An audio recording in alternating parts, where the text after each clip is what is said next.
வானதி ரொம்பவே சந்தோஷமா பாண்டிய பார்க்க பாண்டியோட மெக்கானிக் செட்டுக்கு வராங்க. பாண்டி, நான் உனக்கு ஒரு முக்கியமான விஷயத்த சொல்ல போறேன்.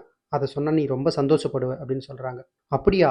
நானும் உனக்கு ஒரு சர்ப்ரைஸான ஒரு முக்கியமான விஷயம் வச்சிருக்கேன் அப்படின்னு சொல்லி பாண்டி சொல்றாரு. அப்படியா?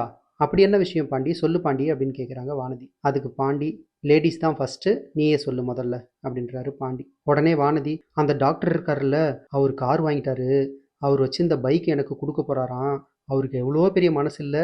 அவர் பாரு, நான் கஷ்டப்படுறத பார்த்துட்டு எனக்கு பைக் கொடுத்து உதவுறாரு. நீயும் இருக்கியே, நீயும் மெக்கானிக் செட்டு தான் வச்சிருக்க, உனக்கு எவ்வளோ பைக் வரும், அதில் ஒரு பைக் எனக்கு ரெடி பண்ணி கொடுத்துருக்கலாம்ல, நீ வேஸ்ட் போ அப்படின்னு சொல்லி பாண்டியை ஒரு மாதிரி மொக்கையாக பேசுகிறாங்க. உடனே பாண்டி கூட வேலை செய்கிறாருல அவர் செம்ம காண்டாய், ஏம்மா உனக்கு எதாவது விவஸ்தை இருக்குதா இல்லையாம்மா? பாண்டி அவனோட சக்திக்கும் மீறி ஒரு செம்ம பைக்கை ஒன்று வாங்கி இப்போ உனக்கு கொடுக்கறதுக்காக சர்ப்ரைஸ் பண்ணுறதுக்காக வச்சிட்டு இருக்கான். நீ என்னன்னா இப்படி சொல்லி அவனை மொக்க பண்ணிட்டியம்மா அப்படின்னு சொல்லி வானதியை திட்டுறாரு பாண்டியோட வேலை செய்கிறவர். உடனே வானதி ரொம்ப வெக்ஸ் ஆகி, ஐயோ நம்ம ரொம்ப அவசரப்பட்டு சொல்லிட்டோமோ அப்படின்னு வானதியும் ரொம்ப ஃபீல் பண்ணுறாங்க. இப்போ பாண்டியோட மனசு எவ்வளோ கஷ்டப்படும்னு நீங்களே உங்கள் கமெண்ட்டில் சொல்லுங்கள்.